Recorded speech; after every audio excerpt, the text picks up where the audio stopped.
5 लाख रुपए तुम अपनी सास के खाते में कभी जमा नहीं करी, सास ने कभी बहू के खाते में जमा नहीं करा, पड़ोसी ने कभी 50,000 रुपए पड़ोसी के खाते में जमा नहीं करा, तो ये किस अंदाजे में बैठे हो कि तुम्हारे बत्तल का वो भजन करेगा तो तुमको मिल जाएगा?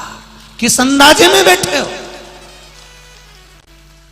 तुम करोगे तुमको मिलेगा, अपने खाते में अपने को जमा करना पड़ेगा, कोई दूसरा नहीं करेगा।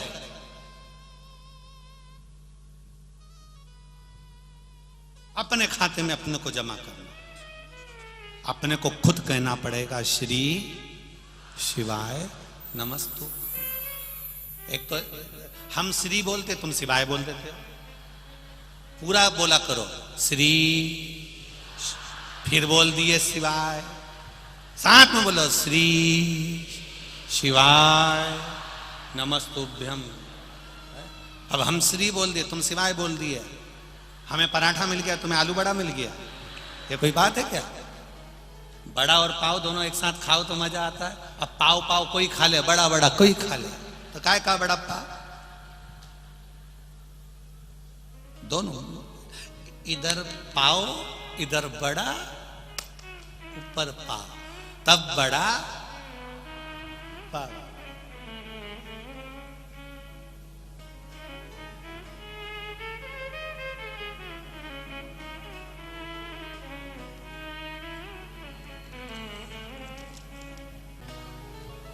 तेरा ही दिया मैंने खाया पिया है, तेरा शुक्रिया है, तेरा शुक्रिया है। मुझे भोले बाबा ने बहुत दे दिया है, तेरा शुक्रिया है, तेरा शुक्रिया है। शिव कथा कह रहे, भगवान शंकर का संवाद कर रहा है। पुण्य कमाने के लिए बहुत दूर जाने की जरूरत नहीं है। पुण्य कमाने के लिए मन, वचन और अपना कर्म, ये तीनों श्रेष्ठ रखिए।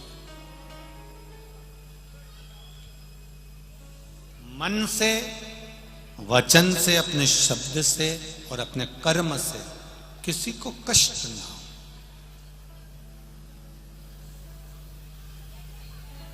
शिव महापुराण की कथा कर, भगवान शंकर का संवाद कर। अब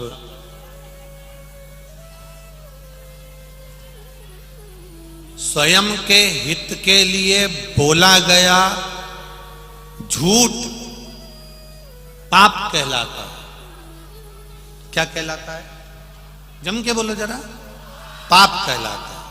स्वयं के लिए, स्वयं की पूर्ति के लिए,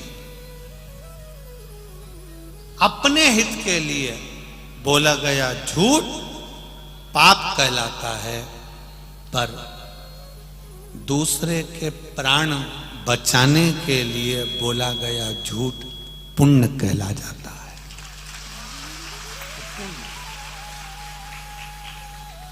झूठ बदल गया, अपने लिए झूठ बोला तो वो पाप है, और दूसरे के लिए अगर झूठ बोल दिया, साहब कोई गाय कटने के लिए जा रही है, कसाई के पास जा रही है, आपने कह दिया ये गाय मेरी है, इसको छोड़ो, ये मेरी है, भले तुम्हारी नहीं है, पर कसाई से छुड़ाने के लिए तुमने झूठ।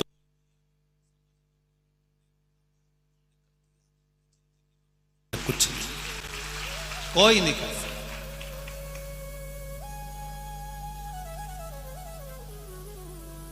दूसरे के हित के लिए, दूसरे के लिए अगर मृत्यु किसी की हो रही है और उसको बचाने के लिए झूठ बोल दिया तो वो पुण्य है।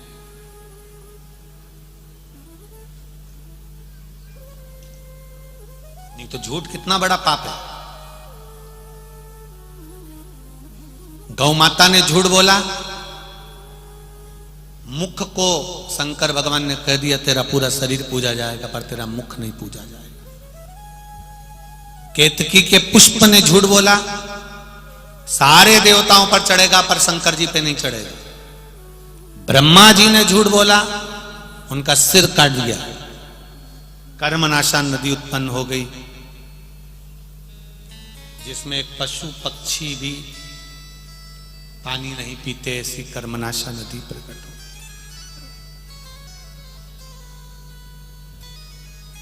ब्रह्मा जी के झूठ बोलने से जो शीश कटा था, उस कटे हुए शीश से बड़ का पेड़ बट वृक्ष उत्पन्न हो गया। जरा विचार करिए कि झूठ, शिव महापुराण की कथा में लिखा है सत्यम शिवम सुंदर। पहले के जमाने में भगवान वेंकटेश भगवान का अगर दर्शन करोगे तिरुपति में जाके, 3 लाइन सत्यम शिवम सुंदरम, 2 सफेद 1 जम के बोलो लाल। नाथद्वारा में जाकर श्रीनाथ जी का दर्शन करोगे, श्रीनाथ जी के फोटो का दर्शन करोगे, भगवान श्री जी बाबा का दर्शन करोगे, सोने की लाइन अलग रहती है और उसके ऊपर यू मार का तिलक अलग रहता है। सत्यम शिवम सुंदरम। ब्रह्मा जी का दर्शन करो तो सत्यम शिवम सुंदरम। शिव जी का गुणगान सत्य से है। अब पहले भी लोग त्रिपुंड ही लगाते थे, 3 बिंदी लगाते थे, हम भी लगाते हैं, 3 बिंदी ऊपर होती है। सत्यम शिवम सुंदर। अब लोगों ने सत्य को मिटा दिया, शिव को मिटा दिया, सुंदर बनने के लिए एक लगा दिया। आज के जमाने में लोग तिलक भी लगाते हैं तो सुंदर कैसे दिखे वैसा तिलक हमारा होना चाहिए।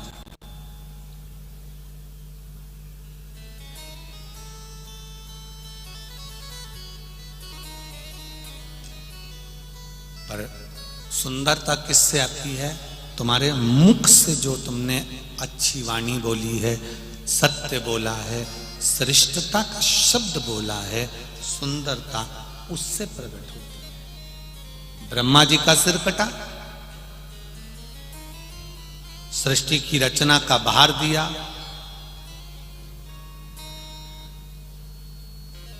पर उस रचना में भी ब्रह्मा जी से भेद हो गए।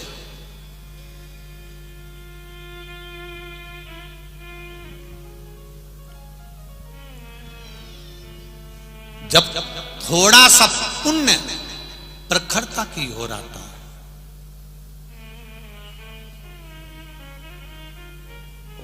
फिर एक बात का स्मरण आप लोगों को रहे, जो लोग दिन भर बैठकर माला जपते हैं या राम नाम या कृष्ण नाम या शिव नाम जपते हो, ये मत सोचना कि हमने बहुत सारा पुण्य इकट्ठा कर लिया।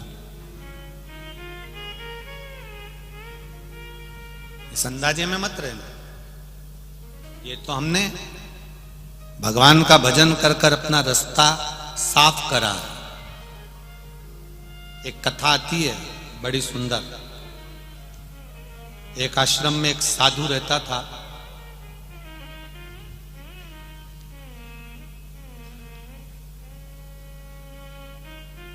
बहुत साल हो गए उसको उसी आश्रम में रहते रहते, बहुत साल।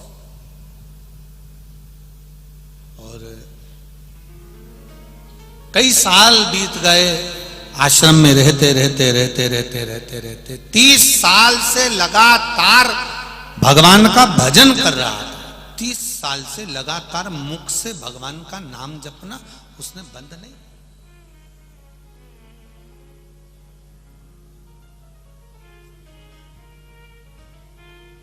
एक दिन माला लेकर बैठा था, इतने में कोई स्त्री उसके स्मरण में आ गई। सामने नहीं आई, स्मरण में। और स्त्री ने कहा, ए बाबा, आप मेरा 1 दिन का पाप ले लीजिए और मुझे 1 दिन का आपका पुण्य दे दीजिए। साधु बाबा, मेरा एक दिन का पाप ले लो और अपना एक दिन का पुण्य मुझे दे दो। संत के नेत्र खुल गए, साधु की आंख खुल गई। ना जाने कौन स्त्री थी जो मेरे स्मरण में आई, समझ में नहीं आ रहा। सालों हो गए मेरे को भगवान का भजन करते करते, पर कभी ऐसी स्त्री का स्मरण नहीं आया। ये स्त्री कौन है जो मेरे स्मरण में आई?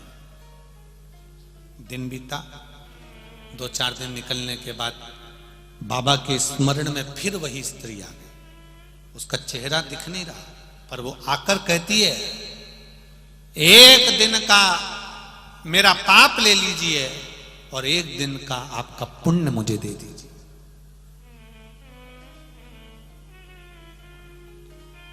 संत के, साधु के समझ में नहीं आया। साधु को लगा कि मेरे गुरुजी ने कहा था कि अपना पुण्य, दुनिया का सब कुछ दे दो पर अपना पुण्य किसी को मत दो। मेरे गुरु ने कहा था। मैं अपने गुरुजी के पास जाता हूं। गुरुजी के पास गया। गुरुदेव, 30 साल तपस्या करते करते हो गए, तब करते करते हो गए, परंतु ऐसा समय कभी नहीं आया कि एक स्त्री मेरे स्मरण में आती है। वो स्त्री मुझसे कहती है, एक दिन का पाप ले लो और एक दिन का पुण्य दे दो। गुरु ने कहा, मैंने तुझे मना करा था, अपना पुण्य किसी को मत देना, बिल्कुल मत देना। तू मेरा शिष्य है ना, गुरु का कहना मानकर चल। कोई कितना भी भरमाए पर अपना पुण्य नहीं देना। चले गया। वो फिर तपस्या में बैठा, स्त्री फिर आ गई। बाबा, एक दिन का पाप मेरा ले लीजिए, एक दिन का पुण्य आपका दे दीजिए। परमार्थ का कार्य करिए बाबा। संसार में परमार्थ से बड़ा कोई सुख नहीं है बाबा। ले लीजिए ना मेरा पाप, आपका पुण्य दे दीजिए ना। संत ने क्रोध में आकर पूछ लिया, तुम कौन हो? क्यों मुझे परेशान कर रही हो बार बार बार बार? स्त्री ने कहा, मैं तो खुद दूसरे के कल्याण के लिए आपसे पुण्य मांग रही हूं बाबा, आप दे दीजिए ना। चली गई। फिर तब करने बैठा, वो स्त्री फिर आ गई। अब रहा नहीं गया। फिर वो गुरुजी के पास गया।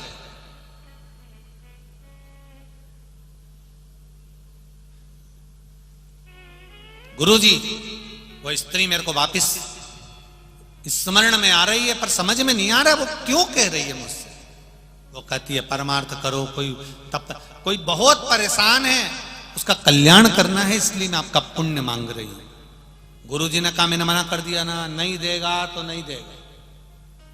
चले गया। फिर बैठा वो आंख बंद करके। फिर वो स्त्री आ गई, मेरा एक दिन का पाप ले लो, एक दिन का पुण्य दे दो। आखिरी में उसने सोचा क्या करूं, तब उसने देव अधिदेव महादेव को याद किया। हे महादेव, मैंने आज तक तुम्हारा भजन नहीं किया, केवल मैं अपनी भक्ति में लगा रहा, जाप में लगा रहा, स्मरण में लगा रहा। कभी मैंने शंकर का नाम नहीं लिया, परंतु मुझे मालूम है शिव जब भी निर्णय देते हैं वो साधारण निर्णय नहीं होता। आज आपसे निर्णय मांग रहा हूं महादेव, मुझे निर्णय दे दीजिए। क्या करूं मैं, क्या करूं? इतनी देर में तो महादेव ने आकाशवाणी कर दी। और महादेव ने आकाशवाणी कर कर कहा, रे साधु, तो किस बात में अकड़ रहा है? तेरे पास में कौन सा पुण्य है जो तू अकड़ रहा है, इतरा रहा है, बार बार अपने गुरु के पास जा रहा है? तेरे पास में कौन सा पुण्य है? साधु कहते हैं, 30 साल घर छोड़कर, परिवार छोड़कर, पत्नी छोड़कर, बच्चे छोड़कर, 30 साल से जंगल में बैठकर लोगों से मांगकर, भिक्षा मांगकर अपना यापन कर कर मैं भगवान का भजन कर रहा हूं, जप कर रहा हूं, नाम जप रहा हूं। ये पुण्य नहीं है मेरे पास? देवादिदेव महादेव ने कहा, दूसरे का अन्न खाकर 10 जगह जाकर आकर बैठकर भजन कर रहा है।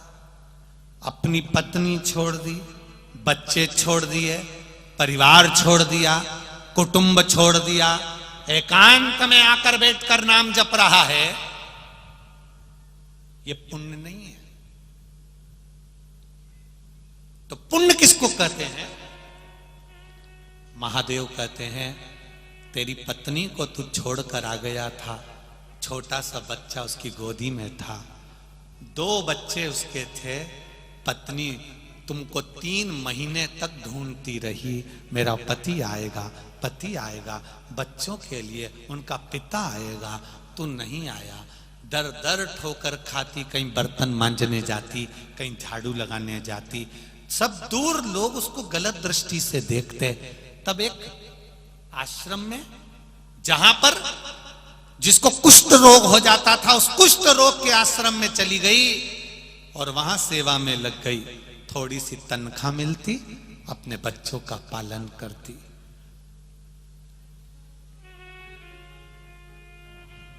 रोज सोचती, मेरा पति तपस्या करने के लिए मुझे छोड़कर चले गया, मेरे भोलेनाथ मेरे हिस्से का पुण्य मेरे पति के खाते में दे देना। मेरे से भजन नहीं हुआ, कम से कम मेरे पति ने तो कर लिया। वो नारी रोज अपने आप को कोसती, मैंने कौन सा पाप करा भगवान जो मेरा पति छोड़कर चले गया? मैंने कौन सा पाप करा जो मेरा पति मेरे बच्चों को मुझे छोड़कर चले गया? मैं दर दर ठोकर खा रही, भोलेनाथ मैंने कौन सा पाप करा? और रोज शिव जी से प्रार्थना करती, मेरे हिस्से का पुण्य मेरे पति के खाते में दे देना जो तप करने गया है।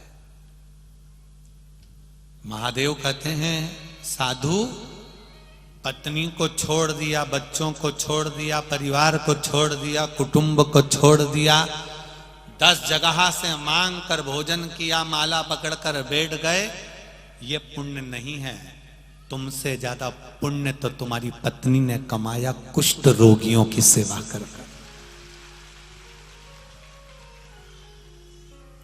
तुमसे ज्यादा पुण्य तुम्हारी पत्नी ने कमाया कुष्ठ रोगियों की सेवा कर कर। सेवा करने जाती, जिनको लोग छोड़कर चले जाते उनकी सेवा में लग जाती, वापिस आती, स्नान करती, बच्चों की सेवा में लग जाती। तो भी उसके मन में कितना पुण्य था, जो पति छोड़कर चले गया उसके बाद भी कह रही है कि मेरे पति के खाते में पुण्य चले जाए। तुम्हारे सामने जो बार बार आकर जो स्त्री पाप देकर पुण्य मांग रही है, वो स्त्री कोई दूसरी नहीं है, वो तुम्हारी धर्म पत्नी है, जो तुम्हें पाप नहीं दे रही है।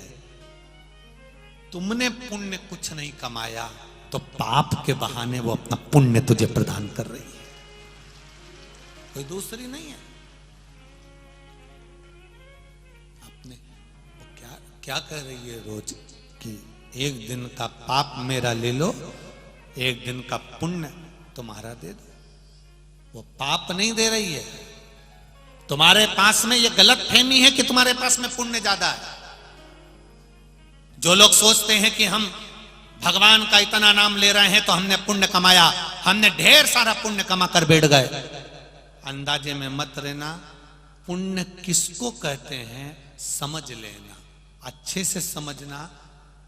पुण्य किसको कहा गया? किसी को भोजन की जरूरत है और तुमने उसको भोजन कराया, किसी को पानी की जरूरत है, तुमने उसको पानी पिलाया, किसी को शिक्षा की जरूरत है, तुमने उसको शिक्षा प्रदान कर दी, किसी को औषधि की जरूरत है, तुमने मेडिकल से दवाई लाकर दे दी। इससे बढ़कर दुनिया का कोई पुण्य नहीं है, कोई पुण्य नहीं।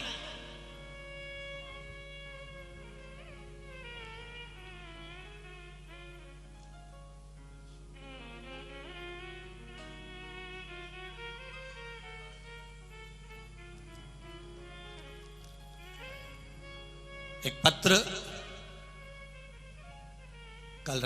कल जब कथा पूरी हुई, हमारा जो कार्यालय लगा है उस कार्यालय पर बहुत सारे पत्र लोग जमा कर देते हैं।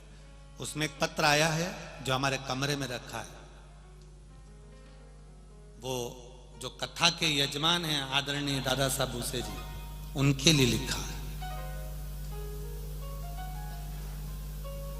किसी एक बेटी ने वो पत्र लिखा,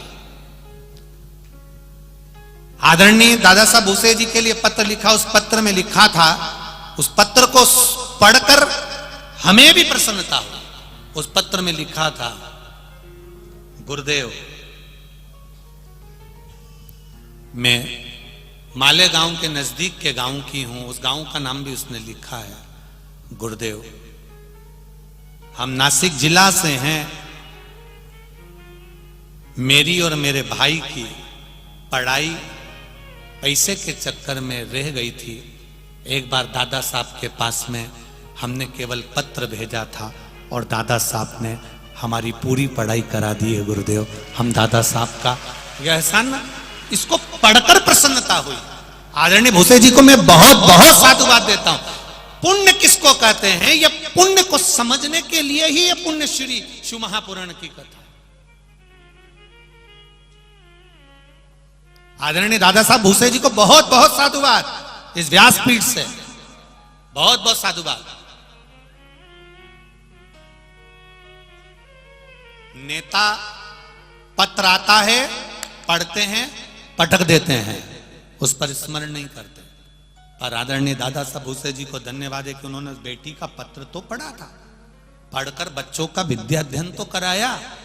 आज वो बच्चे पढ़कर आगे बढ़ गए तो कम से कम उनको ये बात का स्मरण तो रहा कि दादा साहब ने विद्या अध्ययन कराया।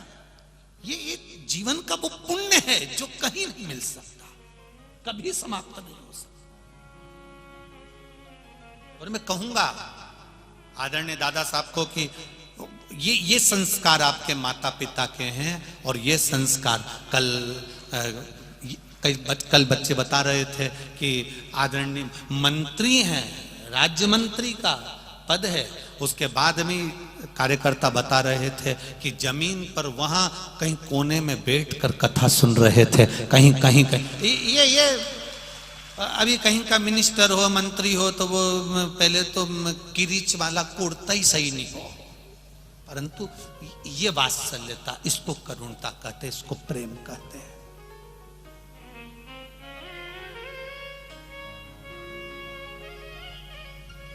ये किसी पार्टी की कथा नहीं है, ये किसी राजनेता की कथा नहीं, ये दिल की कथा है।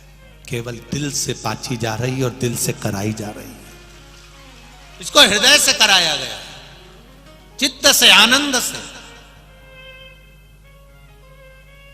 ये हमको सीखने को मिलता है कि पुण्य किसको कहते हैं, पुण्य का प्रभाव क्या है, पुण्य का बल क्या है।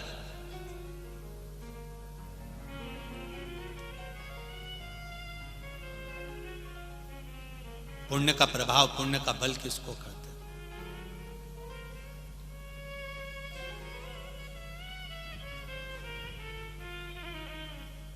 महाराज शिव पुराण कह रही है, भगवान शंकर की कथा कह रही है, भजन करो, नाम जाप करो, नाम कीर्तन करो। वो एक अलग है जिससे हम अपना पथ सवार रहे हैं, अपना मार्ग सवार रहे हैं।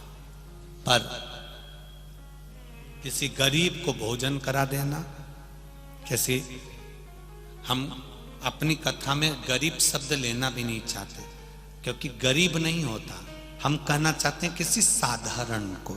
साधारण मतलब कोई घड़ी का मारा नहीं, समय का मारा हुआ व्यक्ति होता है। कभी कभी समय विचित्र हो जाता है तो व्यक्ति अच्छा करते हुए भी बुरा हो जाता है, समय का मारा हुआ व्यक्ति। गरीब तो मेरा भोलेनाथ किसी को पैदा ही नहीं करता, किसी को भगवान ने गरीब बनाकर पैदा नहीं करा।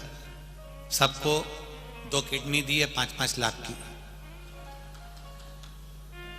नेत्र दिए हैं, सेठ बनाकर पैदा करा है। पत्र में आया, देखिए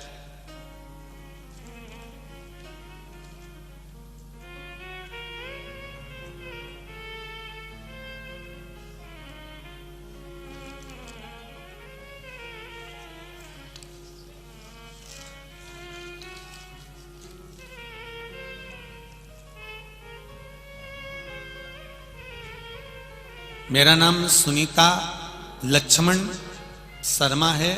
मैं गांव इम कितलाव जिला की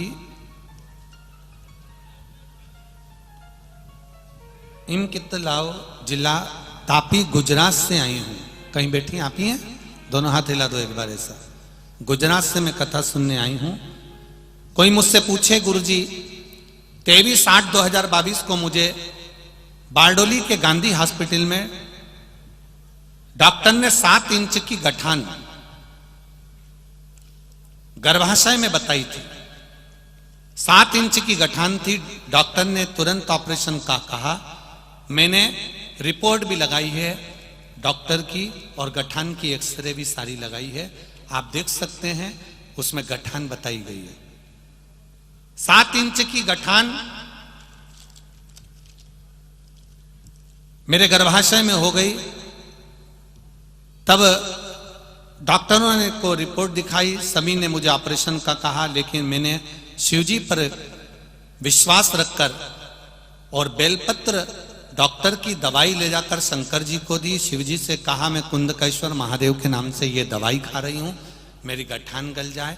और बाबा के एक बेलपत्र रोज चढ़ी हुई खाने लगी।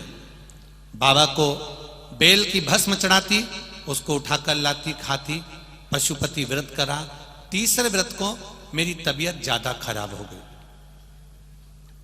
जब तीसरे व्रत को मेरी तबीयत ज्यादा खराब हो गई, लेकिन मैंने उस समय भी उपवास नहीं छोड़ा और मुझे नांदुरबार के हॉस्पिटल में दिखाया। डॉक्टर ने ऑपरेशन का कहा, फिर ऑपरेशन का बोला कि गठान है आपके पेट में। फिर मेरे को वापिस दूसरे हॉस्पिटल में लेकर गए। वहां पर मैंने देवाधिदेव महादेव से कहा आज मेरा व्रत है बाबा, अब आप स्वीकार कर लेना। गठान 7 इंच की है, आप कृपा करोगे तो सब अच्छा होगा। बाबा का उस दिन व्रत पूर्ण कर कर रात्रि को ही हम जांच के लिए फिर चले गए। बाबा की कृपा देखिए गुरुदेव, मात्र चौथा सोमवार पूर्ण हुआ था और डॉक्टर ने कह दिया MRI करके कि आपकी गठान गल चुकी है, मात्र 5% और बची। शिव कृपा। एक लोटा जल का भाव क्या वर्णन करूं। दूसरी बार फिर हमने जल पीकर जांच कराई। बाबा की कृपा से मेरी गठान पूर्ण तरह से बाबा ने गला दी। मैं बाबा को प्रणाम करने आई हूं गुरुदेव। मेरे साथ में मेरी बेटी को लाई हूं जो 15 वर्ष की है। मेरी बेटी के शरीर पर 15 वर्ष की मेरी बेटी है गुरुदेव। बेटी का जीवन क्या होता है यह आप भी जानते हैं गुरुदेव। उसके शरीर पर सफेद दाग का रोग की बीमारी हो गई थी। पूरे शरीर पर सफेद दाग हो गया था मेरी बेटी को। बहुत इलाज कराया गुरुदेव, परंतु कोई आराम नहीं लगा।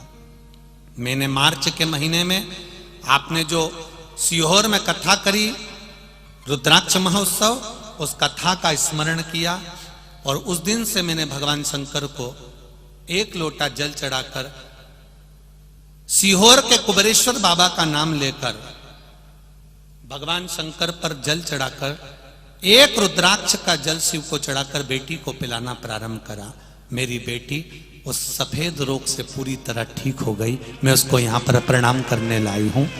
मेरी बेटी भी साथ में आई है गुरुदेव, मैं उसको नमन कराने लाई हूँ। ठीक हो बाबू?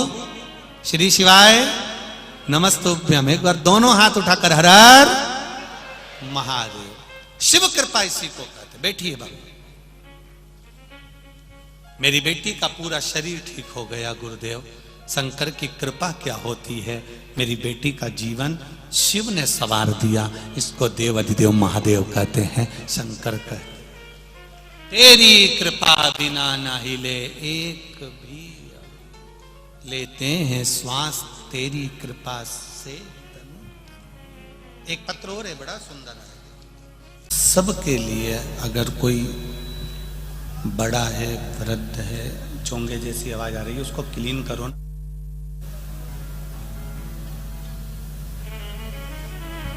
अगर कोई बड़ा है, करुणा करने वाला है, उदार है, दया करने वाला है,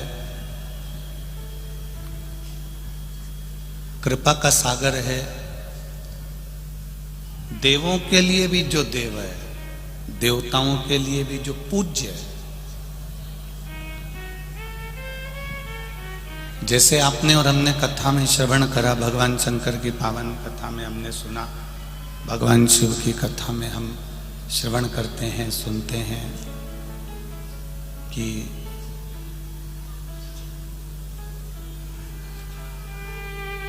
पीछे आवाज नहीं जा रही है। राम जी महाराज ने भी भगवान शंकर की आराधना करी है, भगवान शिव की पूजन करी है, और भगवान कृष्ण ने भी भगवान शंकर की आराधना करी है, पूजन करी है।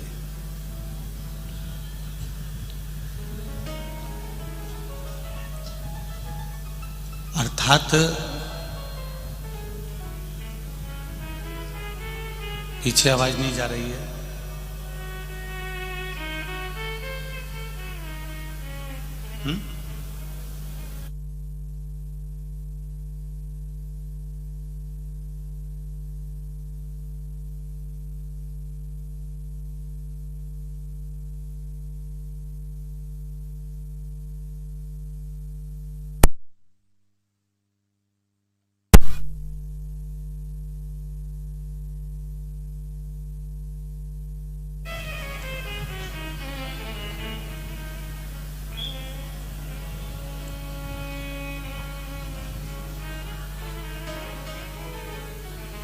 शिव कथा कह रही है,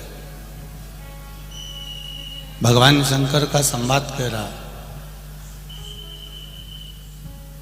शिव महापुराण की कथा कह रही है। देवों में भी जो देव हैं वो महादेव है।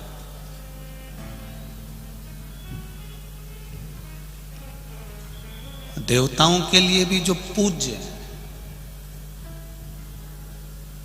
देवताओं के लिए भी जो आदर रखने वाले हैं,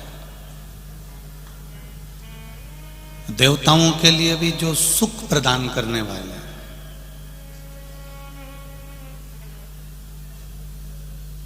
वो महादेव है। जब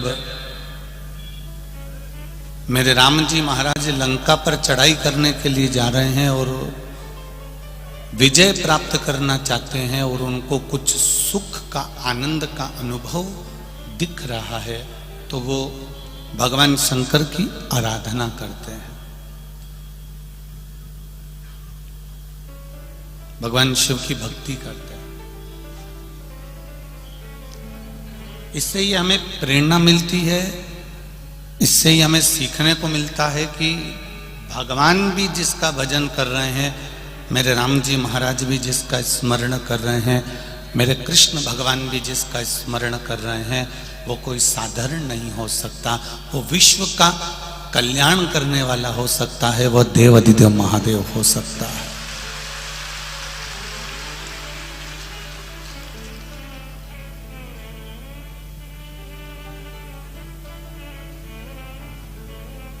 भक्ति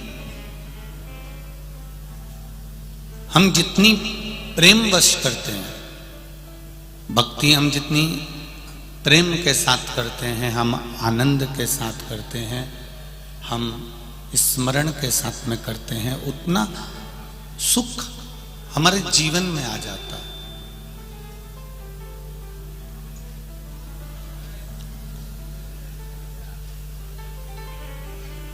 भजन करो, स्मरण करो, कीर्तन करो, मंत्र जाप करो, नाम जाप करो, या मंदिर जा रहे हो एक लोटा जल चढ़ाने के लिए जल चढ़ाओ, या आप जिस व्रत को कर रहे हो, साधना को कर रहे हो, उपवास कर रहे हो, भक्ति कर रहे हो, उसमें भजन का जो बल है वो अहंकार से विहीन होना चाहिए, अभिमान को हटाकर होना चाहिए। जब हम अहंकार को छोड़कर भगवान का भजन करते हैं, अभिमान को त्याग कर भगवान का भजन करते हैं, तो उसको भगवान स्वीकार करते हैं।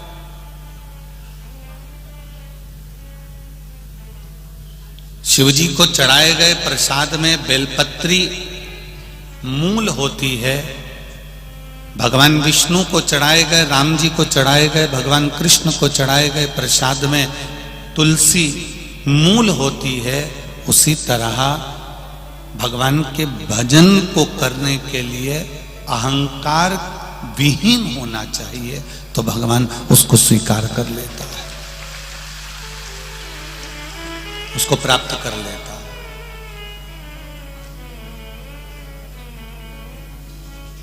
हम जब अहंकार को छोड़ देते हैं, हम जब अहंकार को त्याग देते हैं, अहंकार को हम जब हटा देते हैं, तब हम जो भजन करते हैं वो हमारा सुख प्रदान करने वाला होता है।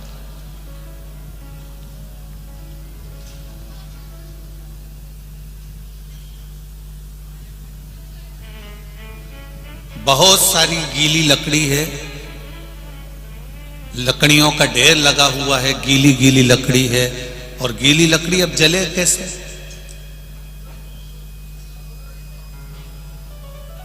जैसे गीली लकड़ी जलती नहीं है तो उसको सूखी लकड़ी के साथ में जला दिया जाता है तो वो जल जाती है। जलती कि नहीं जलती? जल जाती। गीली लकड़ी सूखी लकड़ी का संग पकड़कर जल जाती है। उसी तरह बुरा व्यक्ति किसी अच्छे व्यक्ति का अगर संग पकड़ ले, कोई भजनावली का, कोई कीर्तनी का, कोई मंत्र जाप करने वाले का, कोई नाम जाप करने वाले का, कोई कीर्तन करने वाले का, कोई स्मरण करने वाले का अगर संग पकड़ लेता है तो निश्चित है वो भी तर जाता है, पार उतर जाता है।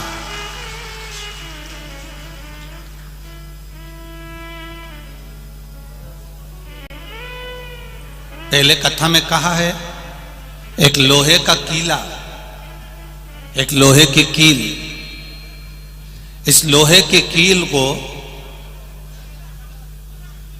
नदी के उस पार लेकर जाना है। तुम्हें नहीं जाना है, केवल कील को नदी के पार जाना, केवल उस लोहे के कीले को नदी के पार उतारना।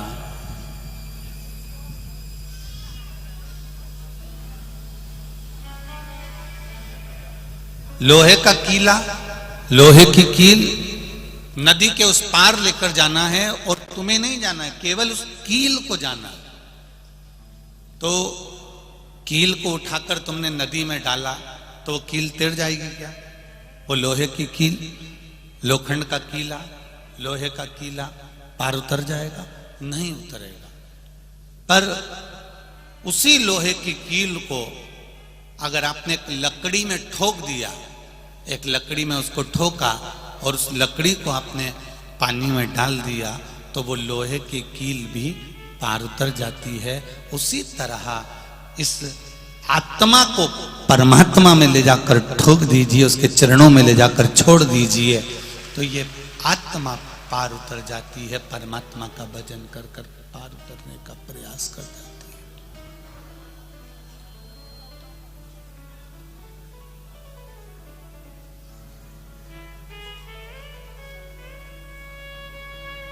बहुत गहरा संसार सागर, भव सागर बहुत गहरा है।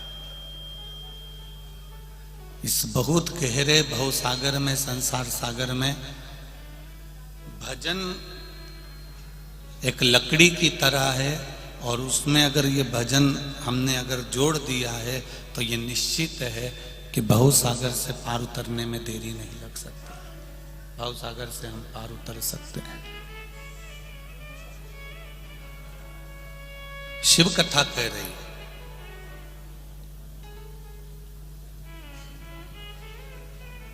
भगवान शंकर का संवाद कह रहा है, शिव तत्व कह रहा है।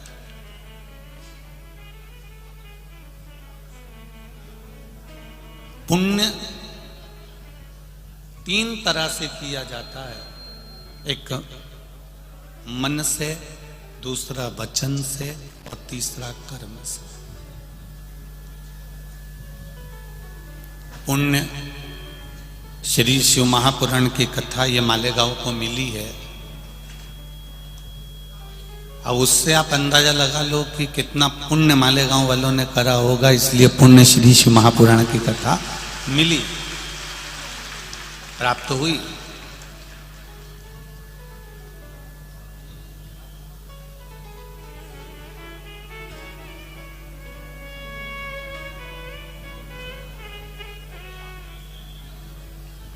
कई लोग कहते हैं गुरुजी हमने व्रत रखा, हमको पुण्य मिलेगा कि नहीं मिलेगा? हमने माला पकड़कर जाप करा, हमें पुण्य मिलेगा कि नहीं मिलेगा? हम 24 घंटे भगवान की माला पकड़कर जाप करते हैं, भजन करते हैं, कीर्तन करते हैं, हमको पुण्य मिलेगा कि नहीं मिलेगा? हम मंत्र जाप कर रहे हैं, हम माला जाप कर रहे हैं, हम मंत्र माला में डूबे हुए हैं, हम व्रत कर रहे हैं, तपस्या कर रहे हैं, साधना कर रहे हैं, इसका पुण्य हमको मिलेगा कि नहीं मिलेगा? तो पहले तो आप अच्छे से समझ लो उस बात के लिए कि भजन क्यों कर रहे हो, मंत्र जाप क्यों कर रहे हो, नाम जाप क्यों कर रहे हो, स्मरण क्यों कर रहे हो, कीर्तन क्यों कर रहे हो, पहले उसको समझो।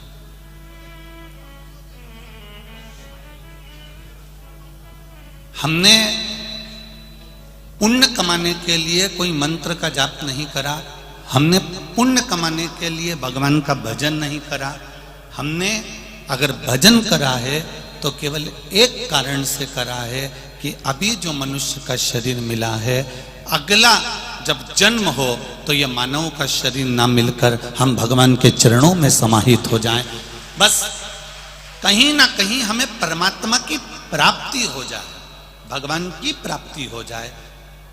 भजन करने का केवल एक कारण है परमात्मा को प्राप्त करना।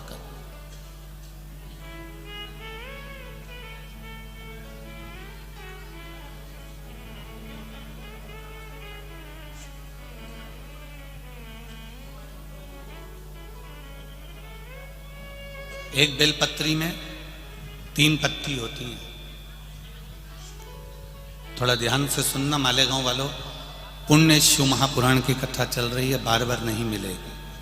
और जितने लोग आस्था पर सुन रहे हैं, जितने लोग फेसबुक यूट्यूब पर सुन रहे हैं, वो भी ध्यान लगा कर सुन।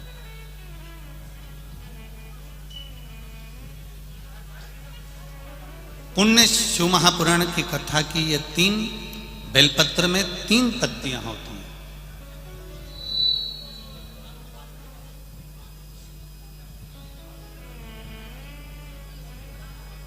ये 3 पत्तियां शिव महापुराण की कथा कहती है। जब हम देवाधिदेव महादेव को समर्पित करते हैं, जब हम भगवान शंकर को ये 3 पत्तियां समर्पित करते हैं, तो हमारा वर्तमान, हमारा भविष्य और हमारा पूर्व का किया हुआ जो भाग है, वह भी केवल एक बेलपत्र जब हम भगवान शंकर को समर्पित करते हैं, तो हमारा वर्तमान, हमारा भविष्य और हमारा भूत जो निकल गया, वो तीनों ही भगवान शिव उसको संवार देते। मात्र एक बेलपत्र का फल इतना प्रबल है कि एक बेलपत्र मात्र भगवान शंकर को समर्पित कर देने से हमारा निश्चित समय अवधि गणना सब स्वीकार कर लेते हैं भगवान शंकर।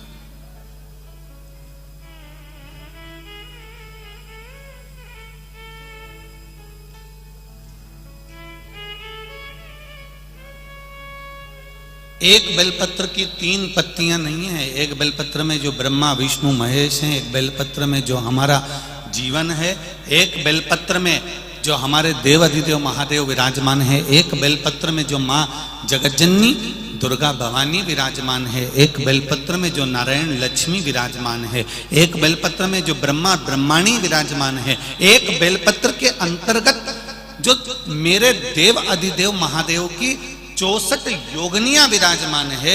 एक बेलपत्र के अंतर्गत 33 कोटि देवी देवता विराजमान है। एक बेलपत्र के अंतर्गत संपूर्ण ब्रह्मांड का सुख विराजमान है। वो बेलपत्र कोई साधारण नहीं होती।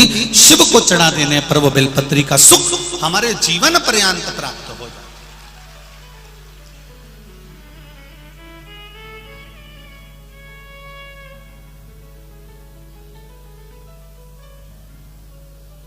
केवल एक बेलपत्र हमने जो देवादिदेव महादेव को समर्पित करी, उसका सुख हमको अपार सुख प्रदान कर देता। पुण्य 3 तरह से होता है, एक मन से, वचन से और कर्म से।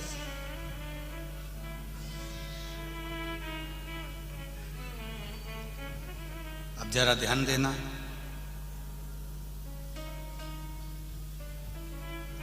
मन से हम जिंदगी में कभी किसी के प्रति भेदभाव ना रखें। गलत अगर भोजन किया है तो हम गलत सोचेंगे, पर यदि भोजन करने के बाद भी हमने अगर भगवान के चरणारविंद का मात्र थोड़ा सा चरणोदक, थोड़ा सा अमृत तत्व ग्रहण कर लिया है, तो जो हमने भोजन ग्रहण भी करा है और मालूम पड़े कोई गलत जगह का भोजन कर लिया है और हमने शंकर भगवान पे चढ़ा हुआ वो जल थोड़ा सा हमने पी लिया है, तो हमारे भीतर अगर गलत भोजन चले भी गया है तो ये निश्चित है उस भोजन को शिव का चढ़ा हुआ चरणोदक पवित्र कर देता है, गंगा का जल मानकर उसको शुद्ध कर देता है।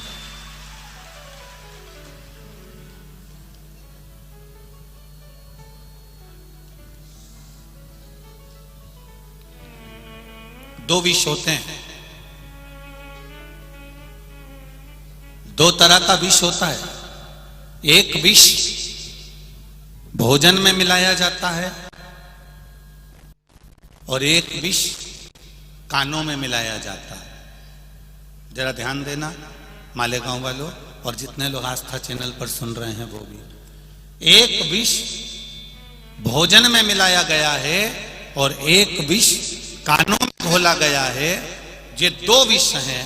इसमें एक विष जो भोजन में मिलाया गया है उस विष से तुम बच सकते हो, पर जो कानों में जहर उगला गया है उससे जिंदगी में कभी बचला नहीं जा सकता, कभी नहीं बच सकते। उससे कभी बचा नहीं जा सकता। आप उससे कितना भी प्रयास कर लो नहीं बच सकते हो।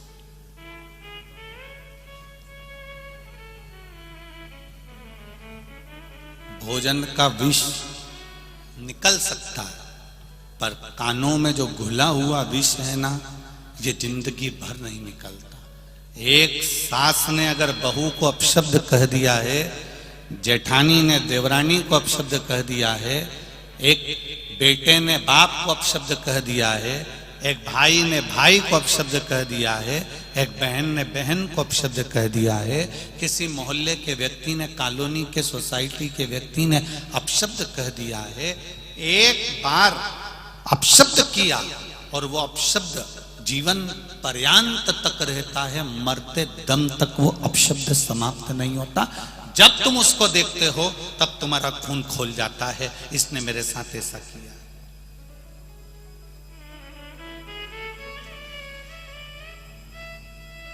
इसने मेरे साथ ऐसा किया, इसने मेरे साथ ये कर दिया, इसने मेरे साथ वो कर दिया। ये अपशब्द का जो विष है, ये विष जो अपशब्द का विष है जो कानों में घोला जाता है, ये मनुष्य की जिंदगी को बर्बाद कर देता है। जितना शरीर में गया हुआ जहर, जितना शरीर में भोजन के साथ गया हुआ जहर काम नहीं करता, उससे ज्यादा काम करता है कानों में गया हुआ जहर।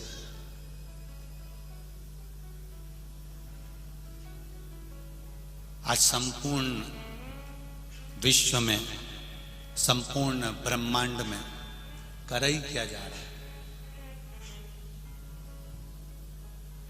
आज किसी को भी भोजन में जहर नहीं दिया जा रहा है। आज के जमाने में सबसे ज्यादा जहर उगला जा रहा है तो इन कानों में उगला जा रहा है।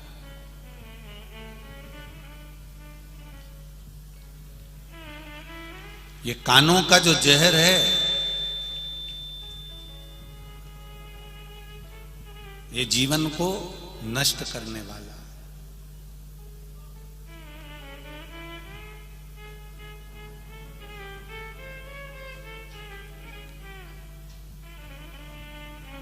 इसको हमें समझना चाहिए।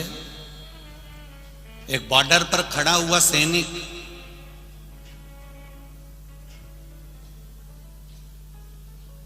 भारत और चीन की बॉर्डर पर खड़ा हुआ है, कहीं कहीं की बॉर्डर पर खड़ा हुआ है। एक बॉर्डर पर खड़ा हुआ सैनिक वेतन के लिए नहीं लड़ता है कि मुझे तनख्वाह मिल रही है इसलिए मुझे बॉर्डर पर जाकर इस कड़कड़ाती हुई धूप में, इस कड़कड़ाती ठंड में, इस कड़कड़ाती हुई बारिश में, इस बिजली में मुझे खड़ा रहना है।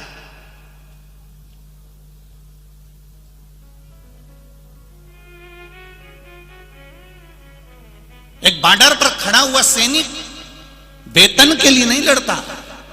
एक भारत का सैनिक, बॉर्डर पर खड़ा हुआ सैनिक वेतन के लिए नहीं, अपने वतन के लिए लड़ता है, इसलिए वो अग्रण्य होता है।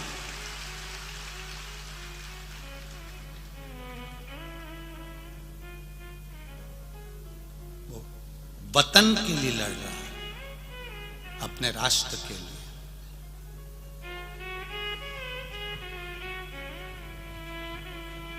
और शिव कथा कह रही है थोड़ा सा पुण्य। हमने पहले भी कथा में कहा, आज फिर कहते हैं, जब एक लोटा जल आप देवाधिदेव महादेव को चढ़ाएं तो चढ़ाते समय भगवान देवाधिदेव महादेव से ये भी प्रार्थना करें कि जो बॉर्डर पर खड़े हुए हैं या हमारी राष्ट्र की रक्षा के लिए खड़े हुए हैं, वो जीवित अपने घर में आए, उनकी बॉडी ना आए। इसका स्मरण देवाधिदेव महादेव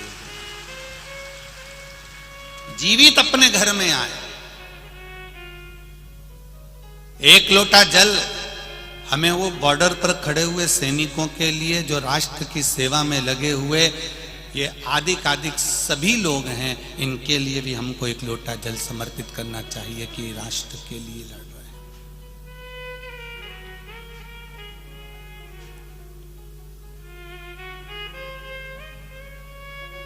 कि चंदन है इस देश की माटी, तपोभूमि हर ग्राम है, हर बाला देवी की प्रतिमा, बच्चा बच्चा राम है।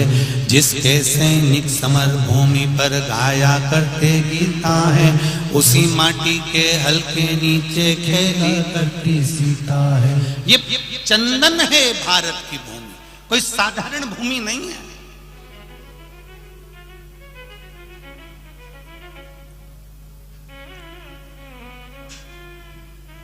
केवल एक थोड़ा सा विष कानों में घोला जा रहा है, थोड़ा सा विष तुम्हारे कानों में दिया जा रहा है धर्म को बदलने के लिए, सनातन धर्म को तोड़ने के लिए। तो तुम्हें भी कह देना चाहिए, मैं विष खाने को तैयार हूं पर धर्म बदलने को तैयार नहीं।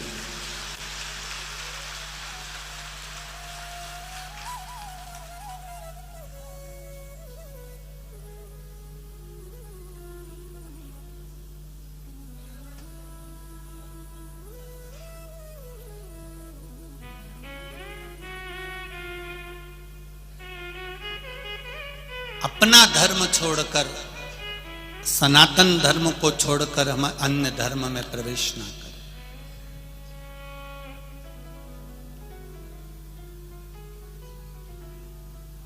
शिवाजी की भूमि है महाराष्ट्र, मराठवाड़ा।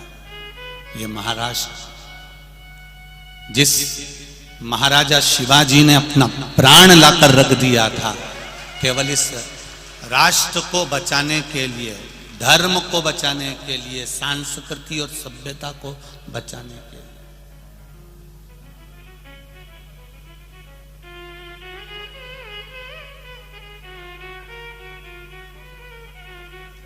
एक ही आवाज आती थी चारों तरफ से। जब महाराणा जब शिवाजी निकल कर जाते थे तो चारों तरफ से एक आवाज आती थी, हर हर महादेव। वो हर हर महादेव का शब्द शिवाजी से भी पूछा गया कि ये शब्द तुमको दिया किसने है? तो शिवाजी कहते हैं ये मेरी माँ का दिया हुआ शब्द है। मेरी माँ कहती है मैं तेरे साथ हर पल नहीं रह सकती, मैं तेरे साथ हर जगह नहीं जा सकती, मैं तेरे साथ हर युद्ध में शामिल नहीं हो सकती, पर बेटा शिवा, ए शिवाजी, माँ कहती है मैं भले तेरे साथ ना हूं पर मेरा शिव तेरे साथ में हर समय रहेगा। वो हर हर महादेव के रूप में रहा, वो आज भी साथ में, हर पल, हर घड़ी, हर क्षण।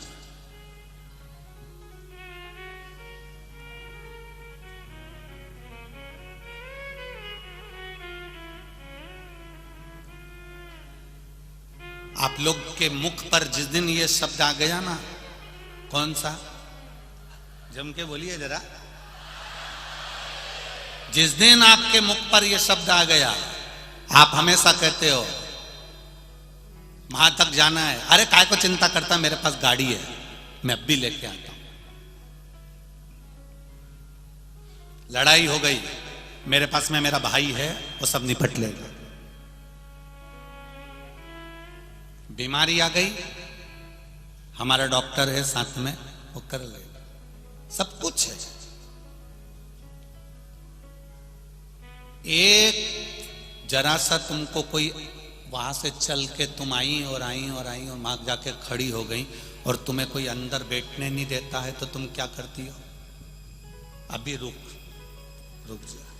और उन्हें धीरे से पर्स निकाला, उसमें से मोबाइल निकाला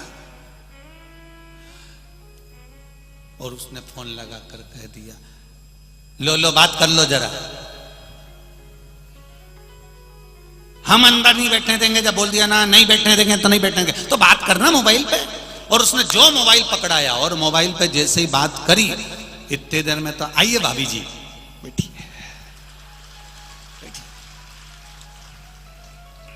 बोला सही है कि गलत है? बस कितनी दम, एक मोबाइल लगाया और केवल जरा सी बात कराई और भाभी आगे आके बैठ गई। अब मोबाइल में इतनी दम है कि केवल एक फोन लगाया और भाभी आगे आकर बैठ गई, उतना दम हर हर महादेव में है कि वो भी आगे आकर बिठा देता है।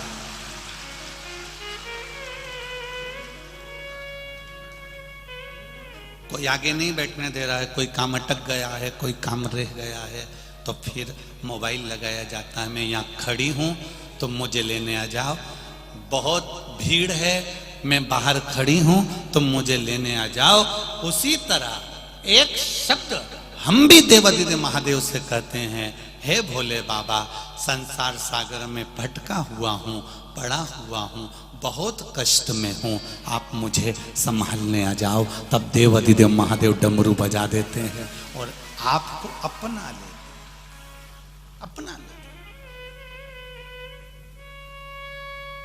कितना विश्वास होगा। एक पत्र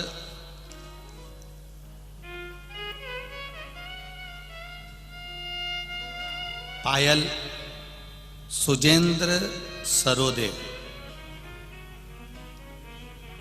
गोलेगांव भुसावल, जिनका मोबाइल नंबर ये है, 9 वर्ष की लड़की है। मैं चाहूंगा आस्था चैनल पर इस बच्ची को दिखाइएगा जरा। वेंटिलेटर पर पड़ी रही, सांप ने पांव में 3 बार डसा। सांप एक बार डसता है, इस लड़की को 3 बार डसा। इसका वीडियो भुसावल से भेजा गया है, जरा आप देखिएगा। वेंटिलेटर पर डाल दिया गया, डॉक्टरों ने हाथ ऊंचे कर दिए कि अब ये लड़की नहीं बच सकती। 9 वर्ष की बेटी है पायल। सुरेंद्र जी सरोदे 9 वर्ष की। इस बेटी का नियम था शिव जी को जल चढ़ाना 1 लोटा, बेलपत्री चढ़ाना, शंकर जी के मंदिर में श्रृंगार करके आना। पिता के साथ में खेत पर गई थी, सांप डस लिया, लेकर भागे, भुसावल के हॉस्पिटल में रखा, वेंटिलेटर पर डाल दिया, तड़पती रही, आंखों की रोशनी चली गई, शरीर काम करना बंद कर दिया। वेंटिलेटर पर डॉक्टर ने कह दिया अंतिम सांसें है। ऐसा ना जाने कौन सा सांप था जो इसको डस गया। अगर एक साधारण सांप डसता तो हम बचा लेते, पर 3 बार डसा है, जहर पूरे शरीर में पहुंच चुका है। इसके परिवार वाले शिव जी के मंदिर में पहुंचे, जिस मंदिर में बेटी रोज जाती थी, और परिवार वालों ने जाकर कहा देवाधिदेव महादेव मेरी बेटी आपके मंदिर आती थी। सियोर वाला महाराज कहता है कि आप संभालने वाले बैठे हो तो क्या चिंता करना, डॉक्टर अपना काम करे, पर महादेव आप तो अपना काम करिए। जल ले गए, बेटी के मुख में बेलपत्री का टुकड़ा मसल के बस रख दिया, क्योंकि शरीर में कुछ जान तो थी नहीं। पानी की 2 बूंद दी, बेटी के शरीर में हलचल उत्पन्न हुई, हलचल हुई, हिलना प्रारंभ करा, और बेटी को धीरे धीरे कर कर होश आया। आंखें चली गई थी, रोशनी खत्म हो गई थी, 3 दिन तक आंख में रोशनी नहीं थी। धीरे से होश में आई, होश में आकर हाथ पैर तड़प रहे थे, आंख की रोशनी भी भोलेनाथ ने वापिस दे दी, और आंख की रोशनी आते से ही मां के गले लगकर कहती है मां, नंदी पर चढ़कर कोई आया था,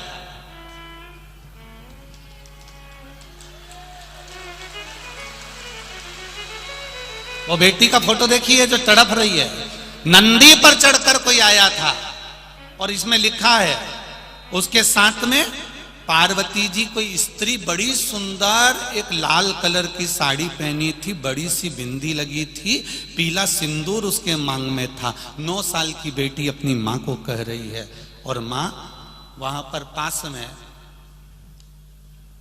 सियोर वाला महाराज भी खड़ा होकर श्री शिवाय नमस्तुभ्यम चिल्ला रहा था। और बेटी का कितना प्रेम होगा जरा सोचिए। और बेटी होश में आ गई, और बेटी आज ठीक है, थोड़ा शरीर में कष्ट जरूर है, पर उस बेटी ने यह पत्र भुसावल से भेजा है। मैं बहुत बहुत धन्यवाद दूंगा इस पत्र को जो लेकर आए हैं उनको भी, और उस बेटी के लिए हम सब एक बार कहेंगे श्री शिवाय नमस्तुभ्यम।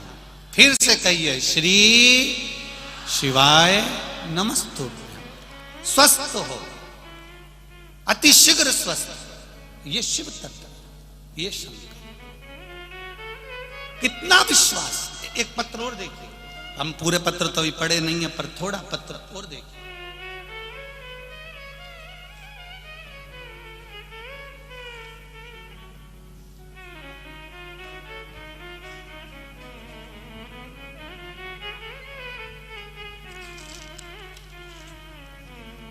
मोनिका हरीश जी मोरे, कहीं बैठी हो तो हाथ हिलाइएगा, कहीं बैठी हो तो हाथ हिलाइएगा। दिख गई है क्या?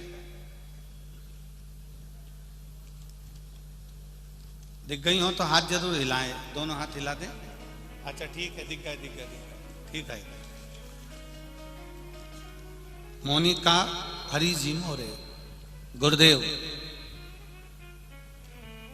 रहने वाली मालेगांव कैंप सोनारी गली यहां से हूं। 25 जुलाई 2016 को मेरी बड़े आंतड़ी में कैंसर हुआ था। मैंने 2 साल बहुत कठिनाई में गुजारे, उसके बाद मेरी तबीयत में कोई सुधार नहीं हुआ। धीरे धीरे धीरे धीरे धीरे धीरे करते करते शरीर शिथिल हो गया। बेकार होता चले गया। आंतड़े में, बड़ी आंतड़ी में कैंसर। बाबा को विनती करना चालू करा, शिव पुराण सुनना चालू करा। बाबा से कहा, बाबा डॉक्टरों ने कैंसर बता दिया है, ऑपरेशन का कह दिया है, पर आप संभाल लेना। गुरुदेव जब से शिव महापुराण की कथा सुनना चालू करी, 1 लोटा पानी शंकर जी को चढ़ाना प्रारंभ करा। डॉक्टर बोल रहे हैं कि कैंसर है, भारी है, हाथों में है। शिव जी को सुपुर्द कर कर 1 लोटा जल चढ़ाती, जल को लाती, बेलपत्र खाती और फिर जांच कराने के लिए फिर मैं वापिस हॉस्पिटल चली गई। और गुरुदेव जब मेरा फिर सीटी स्कैन हुआ और एमआरआई हुई तो बाबा की कृपा से मेरी रिपोर्ट देव अधिदेव कृपा से नॉर्मल आना चालू हो गई। नॉर्मल आना चालू हुई। 2 साल तक बाबा ने मेरे ऊपर बड़ी कृपा करी। 2019 में कोरोना आ गया और कोरोना काल में मेरी तबीयत फिर खराब हुई। अब मंदिर द्वारे सब बंद पड़े थे, मैं क्या करती, शंकर के मंदिर कहां जाती। बाबा से विनती करी, फिर शिव जी को जल चढ़ाकर घर में ही बाबा को विनय करना प्रारंभ करा और बाबा की कृपा से थोड़ा मेरा स्वास्थ्य में अंतर आया। सितंबर 2022 में मेरी तबीयत फिर अचानक खराब हो गई और बाबा पेट में सूजन आ गई, तकलीफ बहुत ज्यादा बढ़ गई। इसके बाद में फिर जांच कराने गई तो डॉक्टर बोले आपके शरीर में कैंसर की मात्रा है, नॉर्मल कैंसर कम तो हो गया पर थोड़ी मात्रा में रह गया है। तो मैंने विचार करा मेरा बाबा फिर अच्छा करेगा। मैं दवाई लाई, बाबा देवाधिदेव महादेव को समर्पित कर कर कुंदकेश्वर महादेव का नाम लेकर उसको खाना प्रारंभ करा। नासिक के हॉस्पिटल में 8 अक्टूबर को मैं जांच कराने के लिए फिर पहुंच गई और बाबा की कृपा ऐसी हुई कि बाबा रिपोर्ट फिर नॉर्मल बाबा ने बना दी। ये मेरा शिव है, ये मेरा शंकर, ये औघड़ी। बैठिए बहन, श्री शिवाय नमस्ते। ये शिव तत्व है, उसको जानना, उसको समर्पित हो जाना। बाबा हमारा है और हम बाबा के। बोल बम का नारा है और बाबा है सहारा। बाबा एक सहारा। शिव को अपना बनाइए, शंकर को अपना बनाओ। मेरे राम जी महाराज भी जब समस्या में घिर गए थे तो 1 लोटा जल मेरे राम जी ने भी चढ़ाया था और उसको आप किसी भी फोटो में देख सकते हो। रामेश्वर धाम की जब स्थापना करी तो शंकर जी पे जल चढ़ा रहे हैं मेरे राम जी महाराज कि मैं लंका पर विजय प्राप्त कर लूं।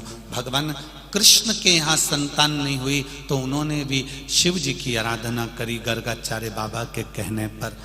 जब मेरे देव जितने भी देवता हैं ये शंकर की आराधना करते हैं तो हमारा भी फर्ज बनता है कि हम बाबा की आराधना कर कर अपने जीवन को सुखी बना सकते हैं, सुखी बना।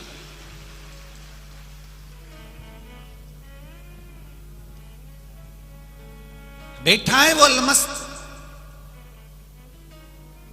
पिता का दरवाजा और परमात्मा का दरवाजा कभी बंद नहीं होता। एक बेटा पिता से झगड़ा कर कर चले गया, मुझे तुम्हारे साथ नहीं रहना, मुझे जाने दो। बेटा गया, शहर में पहुंच गया, मित्र मिल गए क्योंकि प्रॉपर्टी का हिस्सा लेकर गया था। जब तुम्हारे पास में धन होता है तो मित्र भी बहुत हो जाते हैं। बहुत प्रशंसा करने वाले मित्र मिल जाएंगे, ताली मित्र। होटल में खाने वाले मित्र मिल जाएंगे, थाली मित्र। मैं खाने में ले जाकर पिलाने वाले मित्र मिल जाएंगे, प्याली मित्र।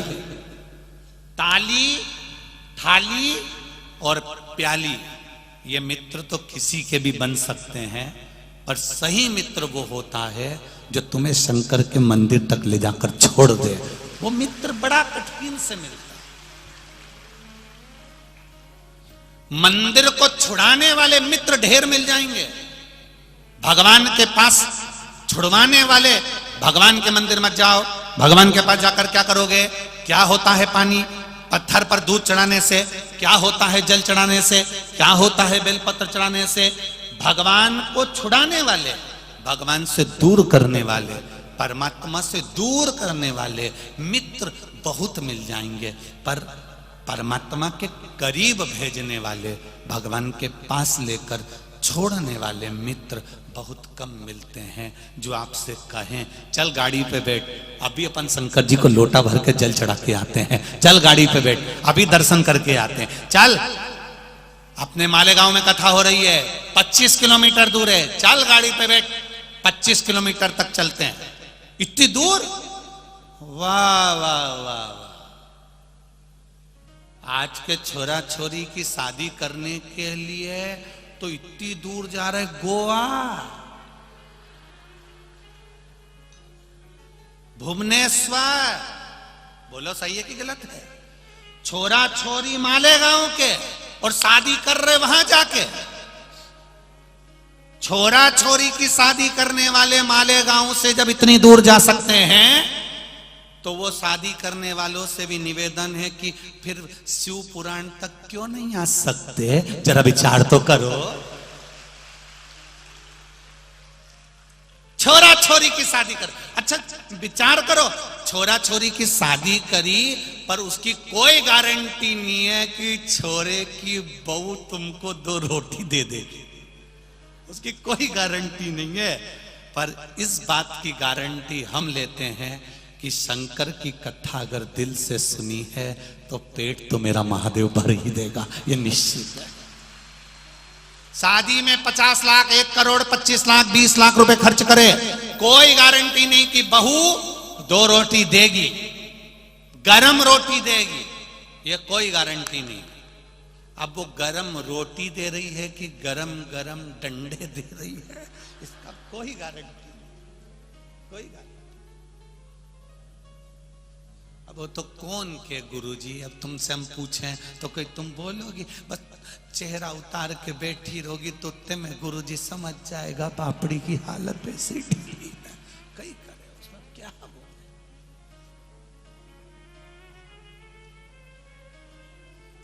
50 लाख रुपए खर्च करने के बाद भी गारंटी नहीं है कि बहू तुम्हारी सेवा कर लेगी, परिवार के लोग तुम्हारी सेवा कर लेंगे। इतना बड़ा महल बनाया, बंगला बनाया, 4-4 गाड़ी, 25-25 लाख की, 30-30 लाख की गाड़ी रखी, तो भी गारंटी नहीं है कि तुम्हारी दुख की घड़ी में तुम्हारे परिवार वाले खड़े मिलेंगे।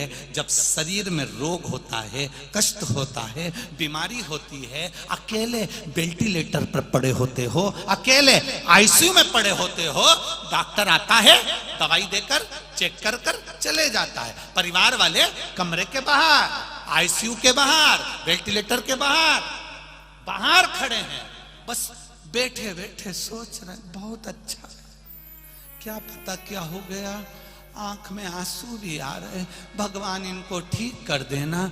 भगवान बोले पूरी जायदाद के तुम हिस्सेदार हो, पूरी जायदाद, पर किसी के दुख के हिस्सेदार नहीं हो।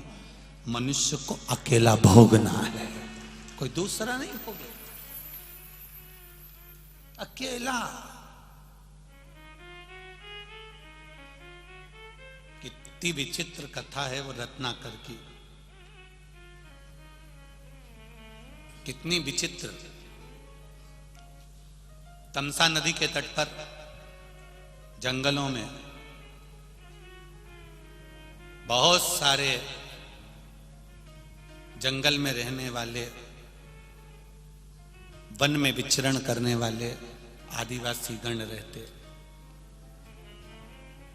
जो वहां से निकल कर जाता उसको लूट लेते।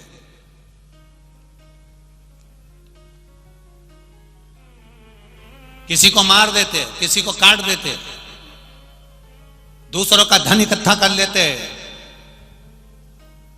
उसी में एक था क्रूर सेन। इतना ज्यादा क्रूर था वो क्रूर सेन कि अगर कोई धन नहीं देता था तो वहां उसका गला काट देता था। बहुत तकलीफ में क्रूर सेन से बड़े त्रसित हो गए लोग। उसकी धर्म पत्नी बड़ी धर्मात्मा थी। धर्म पत्नी ने अपने पति क्रूर सेन से कहा, चोरी कर कर कर इतना धन लाते हो, डाका डाल कर इतना धन लाते हो, लोगों को काट कर मार कर इतना धन लेकर आते हो, लूट कर इतना धन लेकर आते हो, अपने घर में तो वैसे ही बच्चे नहीं हैं, संतान नहीं है, पुत्र नहीं है, औलाद नहीं है, फिर ये किसके लिए इकट्ठा कर रहे हो, किसके लिए जोड़ रहे हो? क्रूर सेन ने कहा, संतान नहीं है तो क्या हुआ, क्या मैं धन इकट्ठा नहीं करूं? पत्नी ने समझाया, क्रूर सेन नहीं माना तो कह दिया, कल तेरे संतान नहीं है तो मैं किसी की संतान उठा के ले आऊंगा। पत्नी हाथ जोड़ के बोली, किसी मां का क्यों दिल दुखाना? अरे जब उसके यहां संतान हो गई थोड़े दिन रोएगी, उसके घर में दूसरी संतान हो जाएगी, कम से कम तेरी गोदी तो भरा जाएगी, अपनी जायदाद संभालने वाला तो कोई मिल जाएगा। क्रूर सेन को गुस्सा आया, नगर में चले गया, गांव में चले गया, एक ब्राह्मण के बच्चे को उठाकर ले आया, पत्नी की गोद में दे दिया। पत्नी ने उस बच्चे से लाड़ प्रेम करा, स्नेह करा, उसको पाल पोस कर बड़ा करा। बड़ा हो गया तो वो बच्चा क्रूर सेन के साथ में शिकार पर जाने लगा, लोगों को लूटने लगा, वो भी लूट पाट में लग गया। उसका नाम था रत्नाकर। क्या नाम पड़ा? रत्नाकर। वो भी लूटने लगा, वो भी लोगों को मारने लगा, वो भी डाका डालने लगा, वो भी चोरी करने लगा।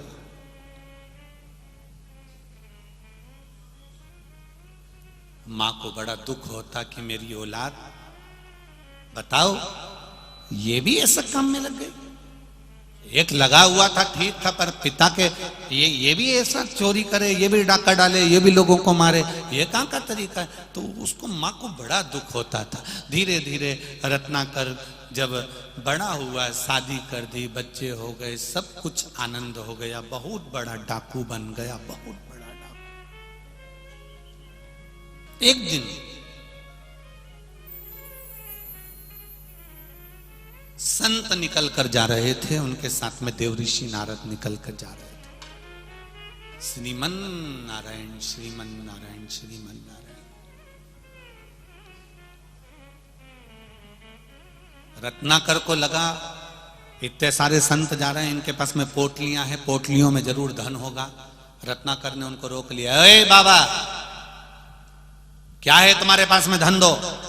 संतों ने कहा, हमारे पास में क्या रखा, हम तो एक लंगोटी में रहते हैं, कुछ भी हमारे पास में नहीं, हम क्या आपको दें? जरूर तुम झूठ बोल रहे हो। देवऋषि नारद के पास में तानपुरा था, उन्होंने कहा तानपुरा के अंदर कुछ भरा होगा, दे इधर तानपुरा। नारद जी से तानपुरा छुड़ा लिया। नारद जी मन में सोचे, अपने पास तो वैसे कुछ नहीं था, बचा कुछ एक तानपुरा था, वो भी ले लिया,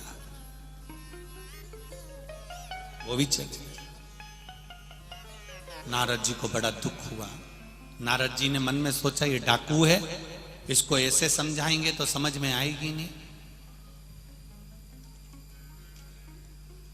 नारद जी ने कहा, मेरे पास में बहुत सारा धन है, पर शर्त केवल एक है। क्या शर्त? धन मैं दूंगा, पर उस धन के हिस्सेदार तेरी पत्नी, तेरे बच्चे, तेरी माता, तेरे पिता, तेरा भाई, सब कुछ धन के हिस्सेदार होंगे। पर तू जो चोरी कर रहा है, जो गलत काम कर रहा है, इसके हिस्सेदार क्या तेरे परिवार वाले होंगे? देव ऋषि नारद ने जब कहा, रत्नाकर हंसकर बोला, मेरी पत्नी, मेरे बच्चे, मेरे हर चीज के हिस्सेदार हैं, तो मेरे कर्म के भी हिस्सेदार मेरे पत्नी और बच्चे रहेंगे। नारद जी ने कहा, हम यहीं पर हैं, पहले उनसे लिख कर लिया, हम तुझे बहुत सारी दौलत दे देंगे। ओ रत्नाकर बोला कि तुम कहीं भाग गए तो?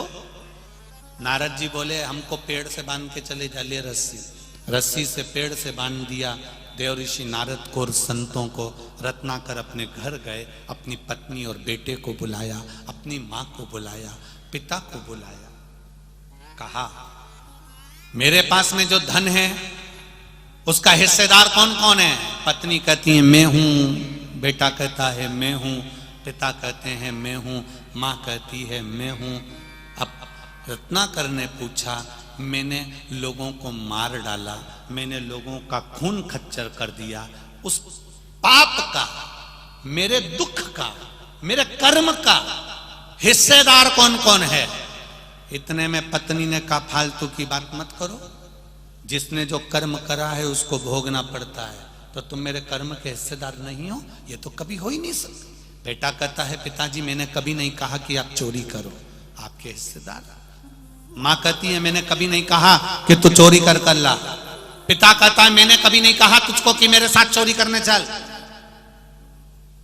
रत्नाकर ने उस पल देव ऋषि नारद के पास जाकर हाथ जोड़ लिए और देव ऋषि नारद से कहा, नारद जी ये बताओ कि कोई दुनिया के लोग हमारे धन के हिस्सेदार हो जाते हैं, सुबह 8 बजे से लेकर रात को 10-10 बजे तक दुकान पर बैठकर कमाते हो, उस कमाई के हिस्सेदार तुम्हारे बेटा बेटी पत्नी रिश्तेदार माता पिता सब तुम्हारी जायदाद के हिस्सेदार होंगे। पर तुमने दुकान पर बैठकर जो झूठ बोला, दुकान पर बैठकर जो बेईमानी करी, नौकरी में सर्विस में जहां बैठकर तुमने 1 का 2 करा, तुम्हारे किए गए कर्म का हिस्सेदार कौन होगा? कोई दूसरा नहीं। अंत समय में भुगतना तुझे अकेले पड़ेगा। तब रोएगा, चिल्लाएगा, तड़फेगा, पलंग पर अकेला पड़ा रहेगा, कोई नहीं संभाल रहा। डॉक्टर आएगा, इलाज कर कर चले जाएगा, पत्नी पैसा लगा देगी, रिश्तेदार देखने आ जाएंगे, पर शरीर में जब कष्ट होगा, सिर दुखा दर्द तुम्हें हुआ, हाथ दुखा दर्द तुम्हें हुआ, कमर दुखी दर्द तुम्हें हुआ, लीवर किडनी में प्रॉब्लम हुई दर्द तुम्हें हुआ, तकलीफ तुम्हें हुई, कष्ट तुम्हें भोगना है, कोई दूसरा नहीं भोगेगा। तुम्हारे कर्म का भोग तुम्हें भोगना है, कोई दूसरा नहीं भोगेगा।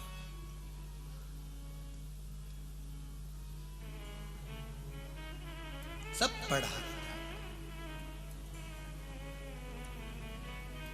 झूठ तुम बोलते हो, छल तुम करते हो, बेईमानी तुम करते हो, कपट तुम करते हो, दुकान तुम चलाते हो, घर तुम चलाते हो, तो भजन भी तुम करो, तुम्हारे लिए करो, अपने लिए। 1 लोटा जल शंकर जी के मंदिर में जाकर चढ़ाना प्रारंभ करो, अपने लिए, कोई दूसरे के लिए नहीं।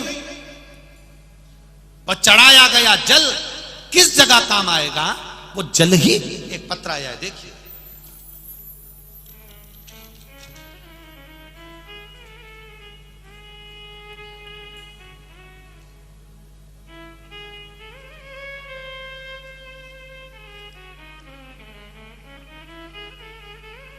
शंभु शरण पड़ी मांगो घड़ी रे घड़ी दुख काटो, दया करी न दर्शन आपो। शंभु शरण पड़ी मांगो घड़ी रे घड़ी दुख काटो, दया करे न दर्शन आपो। मैं सुशीला बाई नथु धनगर से हूं। मेरा बेटा सुनील नथु धनगर से, अमलनेर जिला जलगांव महाराष्ट्र से हूं। कहीं बैठे हो तो हाथ हिलाइएगा, आप ही हैं, दोनों हाथ हिला दो एक बार। श्री शिवाय नमस्तुभ्यम। मेरा बेटा सुनील नथु धनगर, अमलनेर जिला जलगांव महाराष्ट्र से हूं। शिव की महिमा का क्या बखान करूं गुरुदेव। मेरा बेटा 27 अक्टूबर 2022 को दीनानाथ मंगेशकर हॉस्पिटल में एडमिट हुआ था। डॉक्टर ने बताया कि मेरे बेटे का लीवर में सूजन है और किडनी ने काम करना बंद कर दिया। 4 जगह पर जांच कराई, हर जगह पर यही निकला कि किडनी काम करना बंद कर दी है और शरीर में सूजन बढ़ने लगी है, पानी भरने लगा है। डॉक्टर बोले आधे घंटे के अंदर डायलिसिस की प्रक्रिया प्रारंभ करना पड़ेगी। हमारा मन दुख गया गुरुदेव। मोबाइल पर हॉस्पिटल में कोई शिव महापुराण की कथा सुन रहा था, मोबाइल लेकर कथा का स्मरण करा, बाबा से वहीं बैठकर विनती करी। मोबाइल पर जब शिव पुराण कथा पर विनती करी और बाबा से आपने कथा के बीच बीच में बार बार कहते हो 1 लोटा जल 1 लोटा जल। मैंने उसी समय डायलिसिस की तो तैयारी चल रही थी और मैं 1 लोटा जल लेकर शिव जी के मंदिर चली गई। बाबा को जल चढ़ाया, विनती करी, बाबा मैंने अभी तक तो शिव पुराण नहीं सुनी थी, पर मोबाइल पर किसी दूसरे के मोबाइल पर सुनी है, विनती करने आई हूं बाबा, मेरा बेटा जो युवान अवस्था का है उसके किडनी ने काम करना बंद कर दिया, लीवर में सूजन आ गई है, आप कुछ कर दो ना बाबा। बाबा से विनती करी, चढ़ाए हुए जल को लेकर गई, बेटे से कहा 2 बूंद पी ले, फिर डायलिसिस के लिए जा। बेटे के मुख में जल दिया, डायलिसिस के लिए उसको लेकर गए। डॉक्टरों ने कहा एक बार फिर से जांच करी जाए। वापिस जब जांच करी गई तो लीवर और किडनी दोनों काम करना चालू कर दी थी और लीवर और किडनी ने काम करना प्रारंभ कर दिया। अब ठीक है बाबू, श्री शिवाय नमस्तुभ्यम, बैठिए, हर हर महादेव। किडनी और लीवर ने काम करना प्रारंभ कर दिया। यह शिव तत्व है। आपकी भक्ति, आपका विश्वास, आपकी दृढ़ता, आपका भरोसा क्या देगा मेरा देव अधिदेव महादेव, ये तो हम नहीं जानते, पर इतना जरूर जानते हैं जिस दिल से, जिस भाव से मेरे मालेगांव के इस पावन धरा पर आप लोग कथा सुन रहे हैं, मेरा बाबा खाली तो नहीं भेजेगा, झोली जरूर भरकर भेजेगा, ये निश्चित। कितना, एक पत्र देखिए, 10 साल तक संतान नहीं हुई और सहेली ने केवल इतना कह दिया तू जा।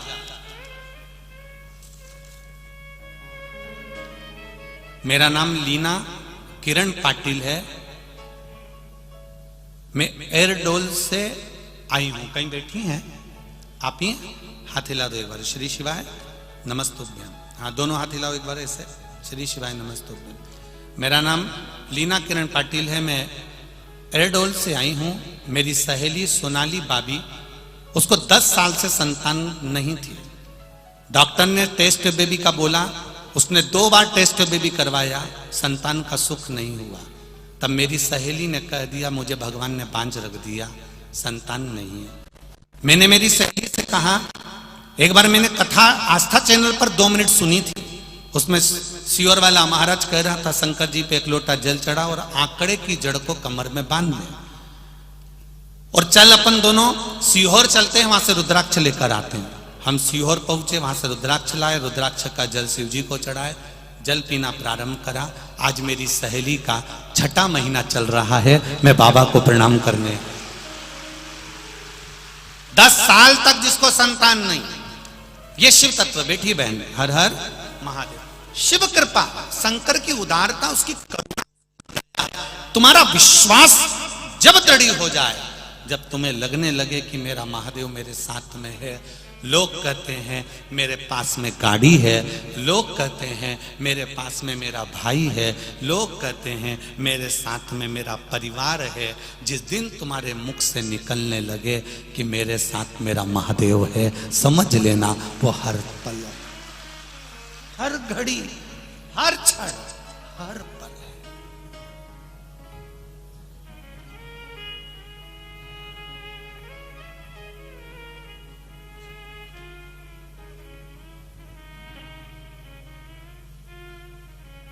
बनाओ अपने बेटे को शिवाजी बनाओ, महाराणा प्रताप बनाओ, गुरु गोविंद सिंह बनाओ, मां हिल्या बनाओ, अपने बच्चों को वीर बनाओ, अपने बच्चों को जोकर मत बनाओ।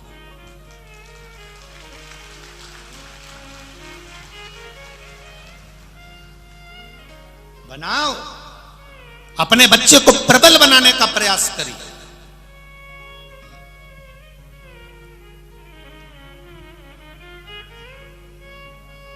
एक रत्नाकर देव ऋषि नारद से कहते हैं कि मेरा परिवार मेरा साथ नहीं दे रहा है, अब कौन साथ देगा? रत्नाकर ने कह दिया ये सब झूठा संसार, मैं तुम्हारे साथ चलूंगा। भगवान देव ऋषि नारद ने मंत्र दे दिया, वो तपस्या में लीन हो गया, शरीर पर मिट्टी जम गई, बॉबी बन गई। भगवान ने आकर दर्शन दिया, माता सरस्वती के साथ में ब्रह्मा जी ने दर्शन दिया। ब्रह्माणी बोली तुम बॉबी से प्रकट हुए हो, तुम्हारे शरीर पर रत्नाकर डाकू, तेरे शरीर पर ये मिट्टी का ढेला जम गया, तूने तप साधना में लीन हो गया, मैं प्रसन्न होती हूं, आज से तेरा नाम वाल्मीकि होगा और तू सारे वेद और शास्त्रों का ज्ञाता होगा। जब हमें अपने जीवन का लक्ष्य मालूम पड़ जाता है, जब हमें अपने जीवन का मार्ग मालूम पड़ जाता है, कितना भी बुरा से बुरा व्यक्ति हो वो भी रत्नाकर से वाल्मीकि बाबा बन जाता है, साधारण नहीं है महाराज। अब पहचानो अपने आप को कि हमें मनुष्य की देह मिली, मानव का शरीर मिला, हम क्यों संसार वालों के आगे रोएं? दुख आया परिवार वाले के पास जाके रो रहे हैं, कष्ट आया परिवार वालों के पास जाकर रो रहे हैं, कर्जा हो गया दूसरे के आगे हाथ फैला रहे हैं, कर्जा होने पर दूसरे के आगे हाथ फैला रहे हैं, भैया 1 लाख का सपोर्ट कर दो, भैया 50,000 दे दो, भैया 25,000 दे दो। जब किसी ने साथ नहीं दिया तब जाकर शंकर जी के मंदिर में पशुपति व्रत करने गई, भगवान को दिया लगा रही, भगवान भी कह रहे सबके हाथ जोड़कर आ गई, अब मेरे पास आई है, पहले ही मेरे पास आ जाती तो इनके आगे मैं तुझे भेजता ही नहीं, हाथ नहीं जोड़ने देता संसार के लोगों के आगे। तू आई क्यों नहीं मेरे पास? तू मेरे पास आती तो एक क्षण, एक पल, एक घड़ी मेरे करीब में आकर बैठो तो। बूढ़ी बुजुर्ग सास के पास बुढ़ापे में, जब सास बूढ़ी हो जाए, ससुर बूढ़ा हो जाए, तो मेरा बउओं से निवेदन है थोड़ा ज्यादा समय सास ससुर को दो। बेटों से निवेदन है बुढ़ापा आए माता पिता का तो उनको ज्यादा समय दो। क्यों? कभी भी सास खुश हो के अंगूठी निकाल के दे देगी। जब सास खुश होगी अंगूठी चैन दे देगी, चुपचाप से कुछ निकाल कर दे देगी। वो भी सोचेगी अब मैं मर तो रही हूं, मेरी बहू इतनी कर रही है तो इसको दे दूं। सास ससुर के पास में, माता पिता के पास में थोड़ी देर जाके बैठे हो तो उसने अंगूठी निकाल कर दे दी, चेन निकाल कर दे दी, साड़ी निकाल कर दे दी। जरा सोचो, जब माता पिता के पास बैठने से अंगूठी चेन मिल सकती है, साड़ी मिल सकती है, तो शिव महापुराण में बैठने से क्या मिल सकता है ये तो आप जान। विचार करो, क्या देगा वो, क्या प्रदान करेगा वो, कितना देगा। कृपा की ना होती जो आदत तुम्हारी, दया की ना होती जो आदत तुम्हारी, तो सोनी रे अदालत तुम्हारी। क्या मिल रहा है उसके पास बैठने से? पुण्य और पाप। हमारे पर्स में 2 कार्ड होते हैं, उनके जैसे ये पुण्य और पाप होते हैं। एक कार्ड होता है डेबिट कार्ड और एक कार्ड होता है क्रेडिट कार्ड। देखा लड़के लोग, माताएं जानती है। 2 कार्ड हमारे पर्स में होते हैं, 2 कार्ड हमारे पास में होते हैं, एक डेबिट दूसरा क्रेडिट। महाराज पुण्य, हमारा जो पुण्य है वो आपके डेबिट कार्ड जैसा।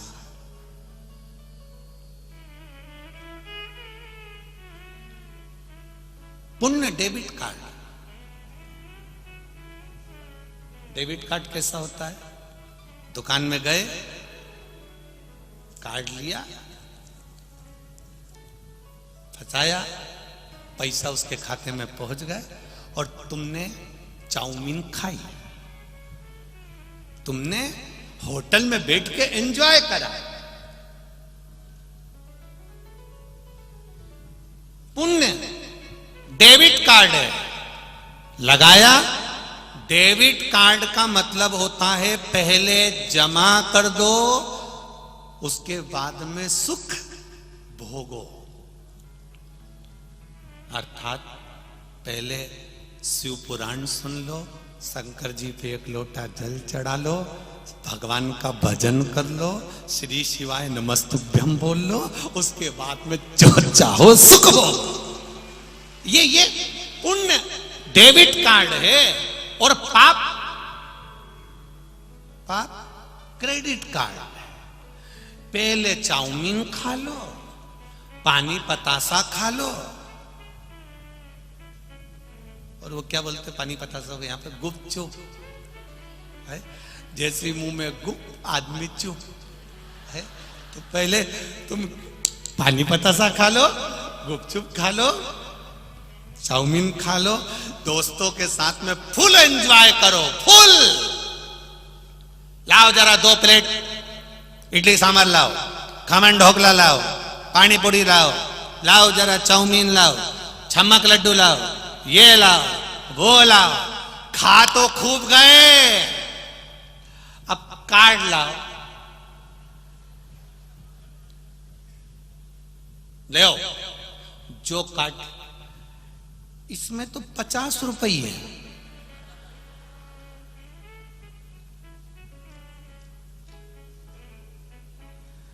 दोस्त से कहा तेरा कार्ड दे दे, मैं तो घर भूल ही आया, तेरी जेब में कुछ है क्या? लाया ही नहीं, अब तू पार्टी दे रहा था तो मैं नहीं लाया, मेरे कार्ड में तो 50 रुपए। उसने कब अंदर चलो, अंदर जाके 5 को कहा बर्तन दे दो, धो। बस जैसे होटल में बर्तन धो रहे हो, ऐसे ऊपर वो भी धोएगा, ऐसा धोएगा, ऐसा धोएगा, ऐसा धोएगा, और कहेगा खूब भोग करा। एसी के कमरे में सोया, डल्लभ की गादी पर सोया, खूब खाया पिया, मौज करा, गाड़ी पर घूमने गया, चारों तरफ मालेगांव की होटल होटल घूमता रहा, पर मालेगांव में शिव पुराण की कथा हुई, एक दिन नहीं गया, धो धो। अब ऊपर कह रहा है वंस मोर, वंस। मैं परिवार वालों से कह के पैसे डलवा देता हूं। अब परिवार वाले सैया दान कर रहे, गऊ दान कर रहे, ब्राह्मण को भोजन करा रहे, और सोच रहे कि इसके कार्ड में पैसा जमा हो रहा है। वो जीते जी नहीं कर पाया तो मरने के बाद क्या खाक करे। शरीर दिया था इतना बड़ा भगवान ने इसी कार्ड को भरने के लिए, इसी क्रेडिट कार्ड को भरने के लिए, कि भर ले राम नाम, कृष्ण नाम, शिव नाम, भगवान की भक्ति में भर ले। मालेगांव में कथा हुई, एक जगह पर खड़े होकर पानी पिला देता, किसी को एक फल खिला देता, इतने सारे शिव के भक्त दूसरी बार मालेगांव में नहीं आएंगे। इनको एक जरा सा सीरा हलवा बनाकर पोहा खिला देता तो तेरे धन कम नहीं होता, इन शंकर के भक्तों को खिलाने से बढ़ जाता। तो उस आनंद को तो देखो, जिनकी किस्मत में लिखा है ये आनंद। कभी आप लोग, मैं मालेगांव वालों से निवेदन करूंगा, आपको लगता है कि दिन में बहुत ज्यादा लाखों की संख्या में लोग आ रहे हैं, भीड़ हो रही है, तो रात्रि को जब यहाँ पर शंकर के भक्त सोएं, उस समय रात्रि के समय एक बार राउंड लगाने आना, भजन गाते, मस्ती में नाचते कूदते मिलेंगे। इनकी भक्ति देखते ही बनती है, आनंद होता है, देखो इनको।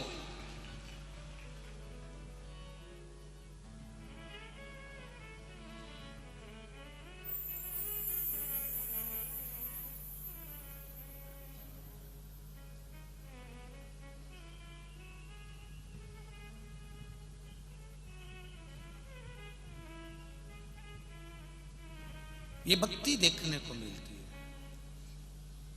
आज कोई कह रहा था, गुरुजी, गुरुदेव,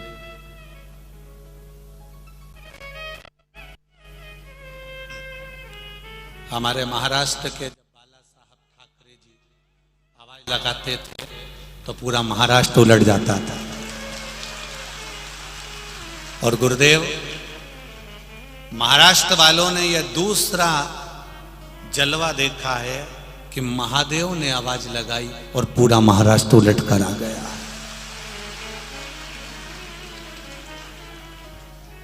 जय शिवाजी, हर हर। ये शिव तत्व है, ये शंकर का आनंद है, ये शिव का सुख है, ये शिव का आनंद है। और ये साधारण सी आपसे भी निवेदन है, अगर दिन में समय ना मिले तो रात को आकर इन शिव भक्तों का, शिव के भक्तों का एक बार दर्शन करो कि इनकी भक्ति का है क्या, ऐसा क्या है इसमें। कई लोग तो केवल ये देखने के लिए आते हैं कि ये सियोर वाला महाराज शिव पुराण करता है, इसमें ये क्या जो इतना सारा आ जाता गाड़ी बराबर आ। अच्छा, जो आते हैं ना देखने के लिए, वो इतने एक दूसरे में कुचा जाते हैं कि दूसरी बार कहते हैं कभी नहीं जाऊंगा। और जिसको मस्ती चढ़ी है ना भगवान शंकर के चरणों की, जिसको अलमस्ती चढ़ी है ना भगवान शंकर के चरणों की, वो सोचता ही नहीं है, उसको तो जगह मिली और बैठा और चले आ रहा और इधर माता बैठी, इधर माता बैठी, इधर आई और सब दूर बैठी और इन्हें कूच कुचा गया। अच्छा, जगह भी नहीं थी कि तुम लोग आराम से बैठ लो, है इतनी जगह भी नहीं, तो एक का पांव इस पे रखा, दूसरे का पांव इस पे रखा। तो कई माताएं लिख के भेजती, गुरुजी बड़े कष्ट में बैठते हैं, तो इसका कोई निर्णय। हमने कहा कुछ नहीं, अपना पांव अगर इधर उधर रखा भी है तो चिंता मत करो। जो यहां शंकर के दरवाजे पर आकर शिव महापुराण में जो धक्के खा लेता है, वो संसार के धक्के नहीं खाता। वो संसार के धक्के नहीं खा सकता जो यहां धक्के खाकर चले गया। जो एक बार यहां आ गया, खा गया धक्के, फिर धक्का संसार का नहीं खाएगा, किसी के दरवाजे से धुक्कारा नहीं जाएगा, फिर वो केवल शिव का है। और शंकर उसको गोदी में लेकर चलते हैं, उसको संभाल कर चलते हैं। ये मेरा अपना है, ये मेरा अपना है। कमाओ पुण्य को,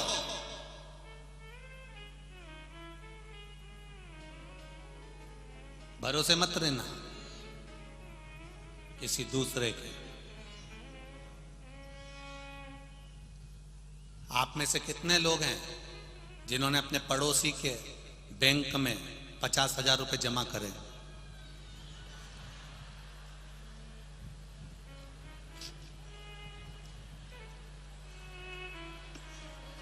सही में मालेगांव के तो मालेगांव के हो रहे तुम, पक्का।